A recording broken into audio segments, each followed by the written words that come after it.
When you build a road, or you build a hospital, or you buy a house, you call that a capital investment. But if you don't paint your house, don't it look dreary after a while and the wall paint crack off? Don't the roof end up leaking? You have to repair it. So you have to put aside money to make the house functional same way. Well, what happens if you're not working? What happens if you lose your job and you don't have no income? Or what happens if you have to say, boy, the money we have, I have to go spend it on school fee. The house have to turn. So then, that is what happened to Jamaica. In the 1970s, Jamaica went on an escapade, a fanciful journey, and lost its economy. Now, whenever I use this word economy, people say, sure, be a big something that. That no matter to me. Economy can't yam. Oh, God.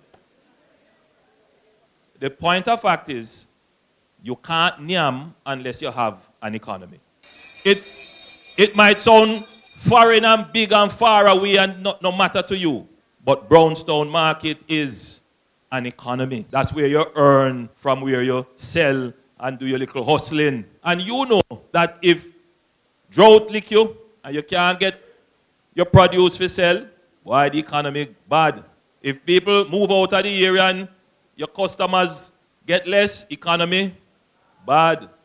Yes, same thing. And if the parish council don't manage the market well and the town well, the economy gets bad. Same thing. If the government don't manage the economy well, your hospital get bad. Your road get bad. Your water supply get bad. So when I took over this government, my first order of business was to fix the economy. And what we wanted to do was, one, make sure that we paid down our debt. Now, can you imagine, in your household, you go borrow, and your income for the year can't pay back the loan.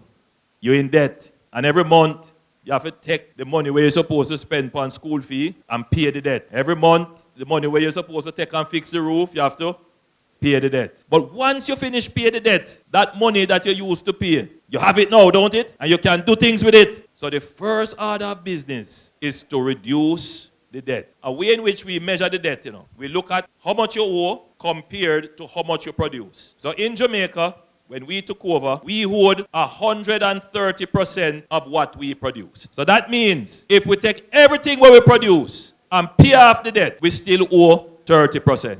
Today, your government that I administer on your behalf, we pay down the debt. The debt is now 68% compared to what we produce every year. So now we can pay off the debt, literally, and we still have 32% left to use.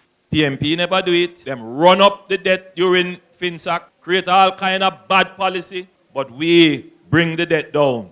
And we're going to continue to bring the debt down so that we have more resources. So the resources that we create now, we say, all right, we're not going to pressure you. Because when the debt was high, in order for the government to do anything, it had to tax. And between 2012 and 2015, the government raised over $34 billion in taxes from the people. So we say, all right, we're going to reduce the debt, but we're not going to become a burden on the people.